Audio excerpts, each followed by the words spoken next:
വേദമന്ത്ര YouTube ചാനലിലേക്ക് എല്ലാ മാന്യ പ്രേക്ഷകർക്ക് സ്വാഗതം. ഞാൻ സത്യൻ മുളയങ്കടത്ത്. ഏത് വ്യക്തികൾക്കും ശക്തമായിരിക്കുന്ന അഭിചാര ബാധാദോഷങ്ങൾ വന്നു പെട്ടാൽ ആ കുടുംബത്തിനോ അല്ലെങ്കിൽ കുടുംബത്തിലെ വ്യക്തികൾക്കോ ചില വ്യക്തികളെ ഉദ്ദേശം ചിലപ്പോൾ ചെയ്തു വിടാറുണ്ട്.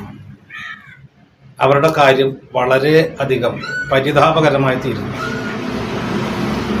അപ്പം അതിലെ പ്രാർത്ഥനയിലുമാകാം പ്രവർത്തിയിലുമാകാം, എന്തു തന്നെയായാലും ഏത് മൂർത്തിയായാലും, ചാത്തനെ കൊണ്ടായാലും കരിങ്കുട്ടീനെ കൊണ്ടായാലും ഗുളികനെ കൊണ്ടായാലും കാളിയെ കൊണ്ടായാലും അങ്ങനെ മറ്റേത് മൂർത്തികളെ കൊണ്ടായാലും പ്രവർത്തിച്ച് ഇന്ന വ്യക്തിയുടെ സർവനാശം കണ്ടിട്ടേ തിരിച്ചു വരാവോ, അല്ലെങ്കിൽ ഇന്ന വ്യക്തിയായിട്ടുള്ളതായ അദ്ദേഹത്തിൻ്റെ കുടുംബബന്ധങ്ങൾ, തൊഴിൽ, സാമ്പത്തികം, ദാമ്പത്തികം, അതേപോലെ തന്നെ ഉയർച്ചകൾ എല്ലാം നശിപ്പിച്ച് രണ്ടു കാലം നടക്കരുത്, അല്ലെങ്കിൽ സ്ഥിരബുദ്ധി ഉണ്ടാകരുത് എന്നുള്ളതായ സാധ്യങ്ങൾ ചേർത്ത് അത് പ്രവൃത്തിയായിട്ടോ പ്രാർത്ഥനയിലോ അല്ലെങ്കിൽ ശക്തമായിരിക്കുന്ന ആഭിചാര പ്രവർത്തി മറ്റേ ബലികളെ കൊടുത്ത് കോഴിയോ അടോ ഇത്യാദികളൊക്കെ ചെയ്യുമ്പോൾ ആ കൃത്യമായിട്ട് അത് കിട്ടുന്ന ആളുടെ അവസ്ഥ ഞാൻ നേരത്തെ പറഞ്ഞ പോലെ വളരെ പരിതാപകരമായിട്ട് തീരാം. ശരിക്കും അദ്ദേഹം നല്ല സമൂഹത്തിൽ നല്ല ഉയർന്ന ആളായിരിക്കാം, നല്ല സാമ്പത്തിക ഭദ്രതയുള്ള ആൾ, നല്ല എല്ലാവരോടും വളരെ വിശേഷപ്പെട്ടൊരു വ്യക്തി, കുടുംബത്തിനും നാട്ടുകാർക്കും എല്ലാവർക്കും വേണ്ടപ്പെട്ടൊരു വ്യക്തി. അയാളെ അദ്ദേഹത്തിനെ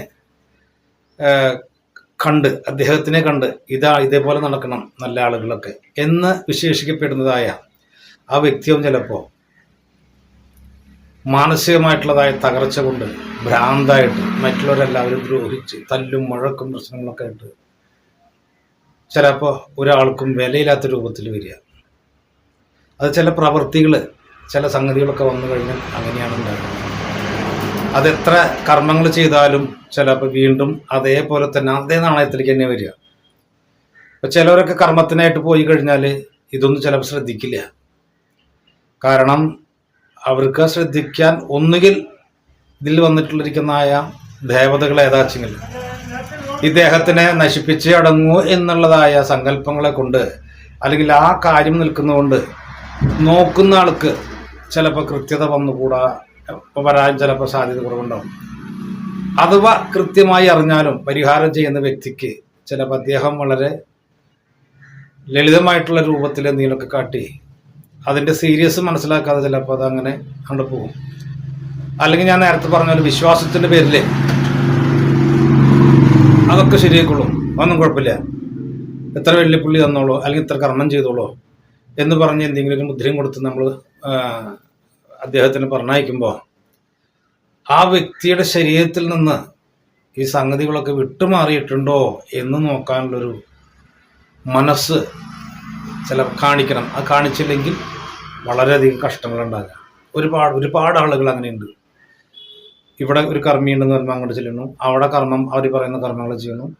ഇത് എന്നിട്ട് ഒരാഴ്ച, രണ്ടാഴ്ച, ഒരു മാസമോ കഴിയുമ്പോൾ വീണ്ടും ഇളകുന്നു, വേറെ കർമ്മീനെ കാണുന്നു, വേറെ മടപസ്ഥാനത്ത് പോകുന്നു. അങ്ങനെ നിരന്തരം പോയിട്ട് ഇതിനോട് പോകേണ്ട ആളുകൾക്ക് കാല് തേഞ്ഞ് കയ്യും തേഞ്ഞ് സാമ്പത്തികം ഇല്ലാതെ വന്ന് ഇരിക്കുമ്പോൾ അവർ ചിലപ്പോൾ മരണത്തിലേക്ക് എത്തേണ്ട ഒരു അവസ്ഥ ഉണ്ടാവില്ല. എന്നാൽ പോയിട്ടുള്ള ആളുകളൊക്കെ അടുത്തൊരു സ്ഥലത്തേക്ക് പോകുമ്പോഴും പറയും ഇന്ന സ്ഥലത്ത് പോയി, അവിടെ നിന്ന് വന്ന് ഇന്ന സ്ഥലത്ത് പോയി, അവിടെ നിന്ന് ഇന്ന സ്ഥലത്ത് പോയി. പക്ഷെ എവിടെ പോയാലും ഇതിൽ പരിഹാരങ്ങൾ കാണാൻ പറ്റുന്നില്ല. അങ്ങനെയുള്ള ആളുകളൊക്കെ ഉണ്ട്. അപ്പം ഞാനിപ്പോൾ നാട്ടിലല്ല, കേരളത്തിലല്ല, പുറത്ത് നോക്കാനായിട്ട് പോയപ്പോൾ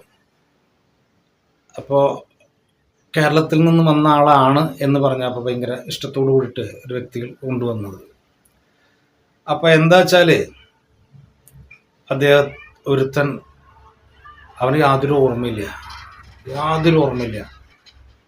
എല്ലാവരും ഉപദ്രവിക്കുക, ചിലപ്പോൾ ഓടി നടക്കുക.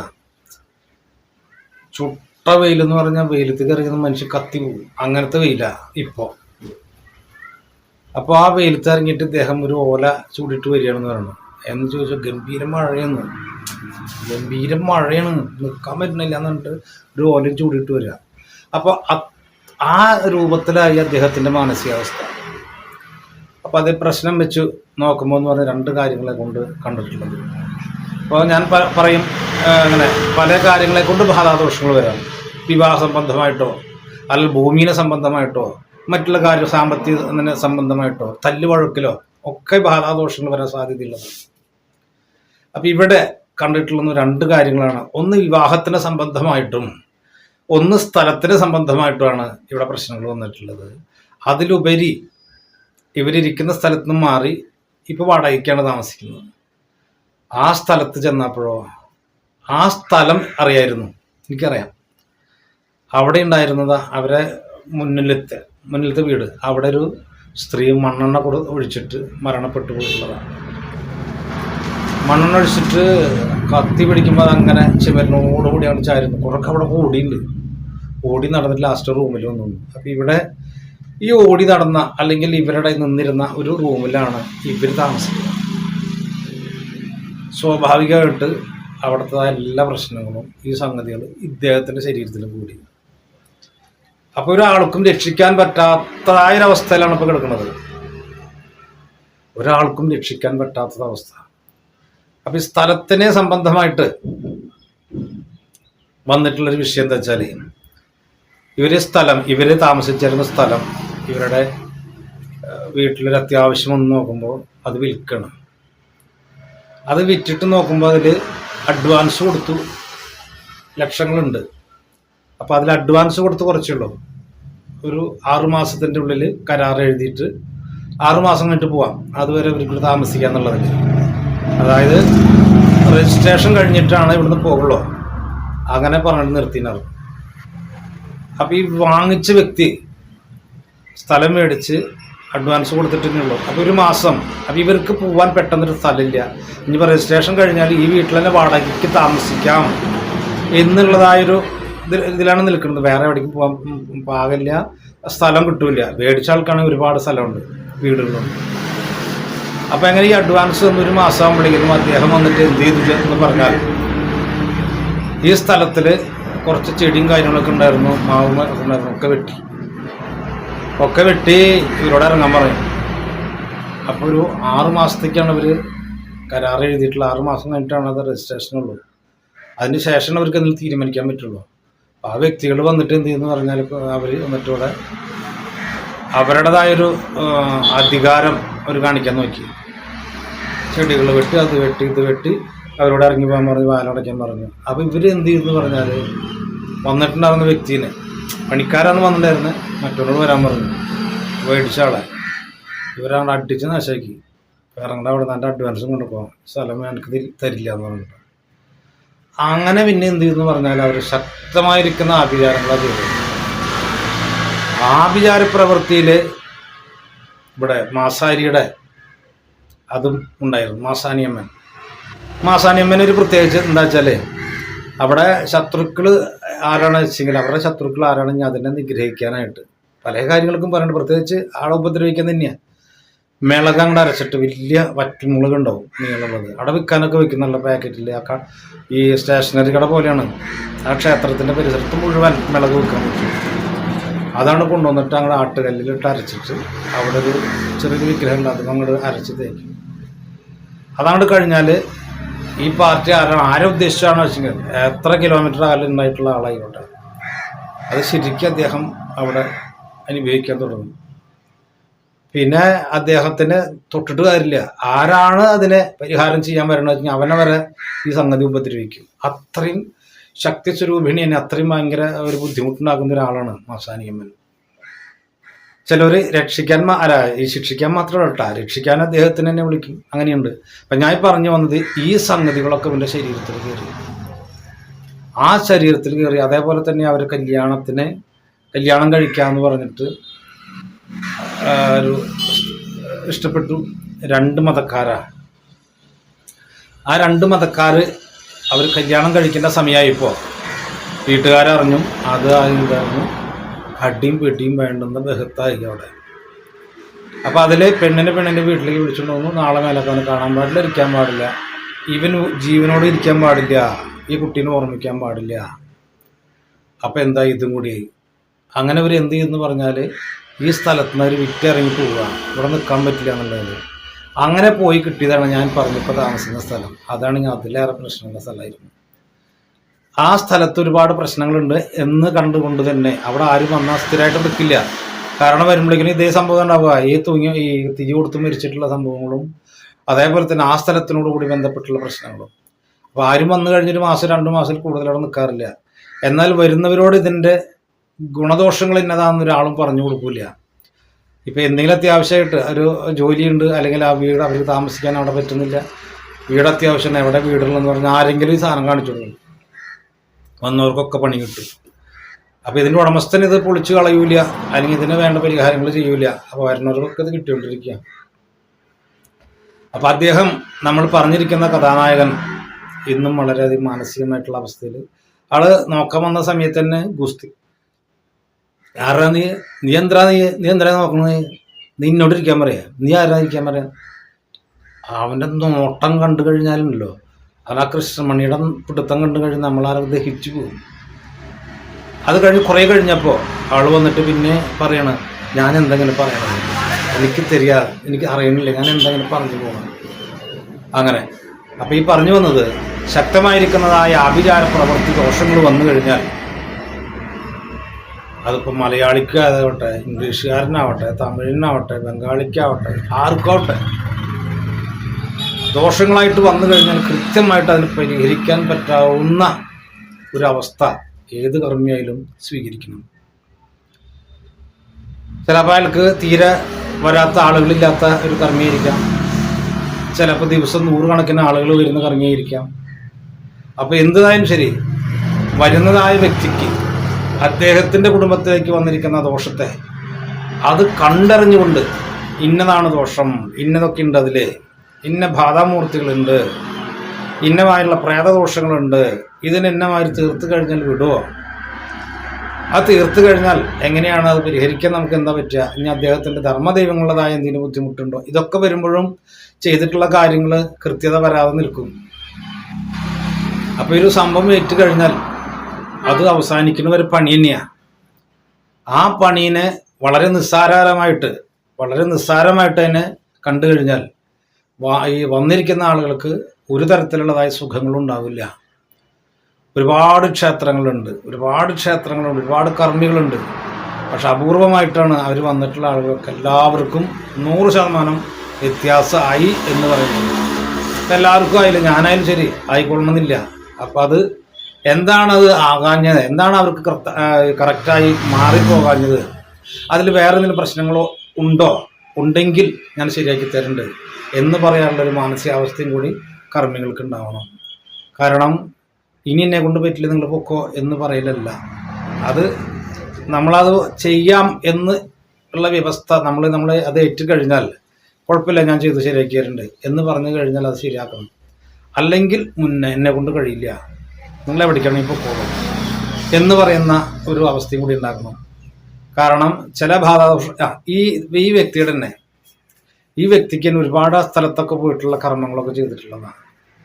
അപ്പോൾ ഇതിനെക്കുറിച്ച് വ്യക്തമായിട്ട് ഒന്നുകൂടി അറിഞ്ഞപ്പോൾ ശക്തമായിരിക്കുന്ന കർമ്മികൾ, കാരണം ഇവൻ്റെ എതിരാളി നിസ്സാരക്കാരനല്ലായിരുന്നു, ഇവൻ കൈവച്ചു എന്ന് പറയുന്ന വ്യക്തി നിസ്സാരക്കാരനല്ല.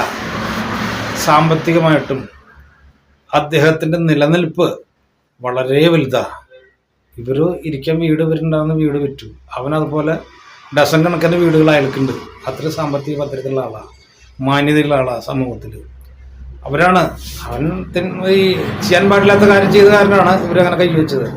പക്ഷെ അത് ഒരു വല്ലാത്തൊരു കൈവെപ്പായി. അപ്പം അവരെന്ത് ചെയ്യുന്നു പറഞ്ഞിരിക്കണ കഴിഞ്ഞാൽ, ഇദ്ദേഹത്തിൻ്റെ കർമ്മം ചെയ്ത് നമ്മൾ പരിഹാരങ്ങൾ ചെയ്താലും അതിൻ്റെ വ്യത്യാസം പെട്ടെന്ന് ഉണ്ടാകാൻ ബുദ്ധിമുട്ടാണ്. അപ്പോൾ അതെന്താണെന്ന് അറിഞ്ഞപ്പോൾ അതിന് കൃത്യമായി ബൊമ്മ അതിലൊക്കെ മാന്ത്രിക ക്രിയകൾ ചെയ്യുന്നതാണ്. കർമ്മികൾക്ക് അതിനെക്കുറിച്ച് അറിയുമ്പോൾ അതിനൊക്കെ ചെയ്തിട്ട് അവൻ്റേതായ ആത്മാവിന് വരെ, നമുക്ക് പറയുമ്പോൾ ചിലപ്പോൾ തമാശ തോന്നും, അപ്പോൾ അവൻ്റെ ആ ആത്മാവിനെ വരെ ആവാഹിച്ച് ബന്ധിച്ചിരിക്കുന്ന ഒരവസ്ഥയാണ്. എന്നിട്ട് ചുടുകാട്ടിൽ കൊണ്ട് കുഴിച്ചിട്ടേക്കാണ്. മന്ത്രശക്തികൾക്കൊക്കെ മന്ത്രത്തിനെ കൊണ്ട് അല്ലെങ്കിൽ കഴിവുള്ള ആളുകൾക്ക് അതിന് കഴിയും. അപ്പം അതിനെ അവിടെ നിന്ന് കർമ്മങ്ങൾ ചെയ്ത് ആ ബന്ധനത്തെ പൊട്ടിച്ച് അവനെ പഴയ രൂപത്തിലേക്ക് ആക്കി വരണമെങ്കിൽ പണിയുണ്ട്. അത് നമ്മൾ നിസ്സാരമായിട്ട് നമ്മളെന്തെങ്കിലും വഴിപാട് ഒഴിഞ്ഞിട്ട് കുഴപ്പമില്ല പൊക്കോളോ, ഇതവിടെ കൊണ്ടുവച്ചോളോ എന്ന് പറഞ്ഞാൽ എത്രയോ വ്യത്യാസമാണ്.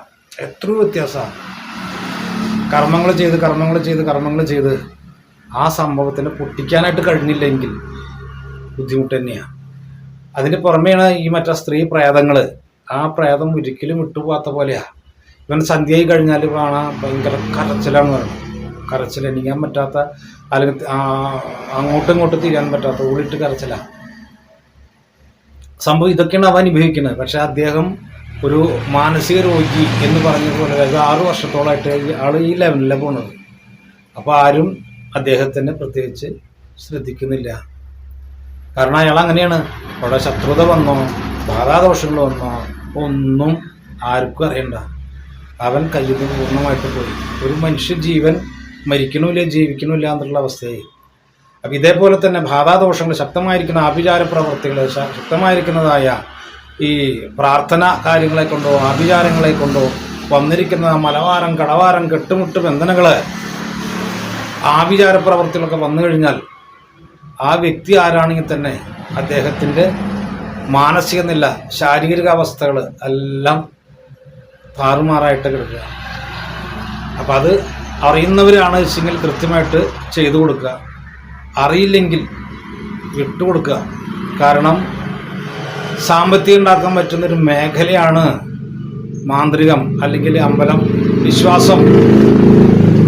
അമ്പലം വിശ്വാസം പൂജകൾ സാമ്പത്തികം ഉണ്ടാക്കാൻ പറ്റുന്ന ഒരു മേഖലയാണ് എന്ന് പൊതുവെ ഒരു കണക്കൂട്ടലുണ്ട് പലർക്കും. ആ സാമ്പത്തികം കണക്കല്ലാത്ത സാമ്പത്തികം വന്ന് ചേരും. അതൊക്കെ വന്നാലും നമുക്ക് അനുഭവിക്കാൻ പറ്റില്ല.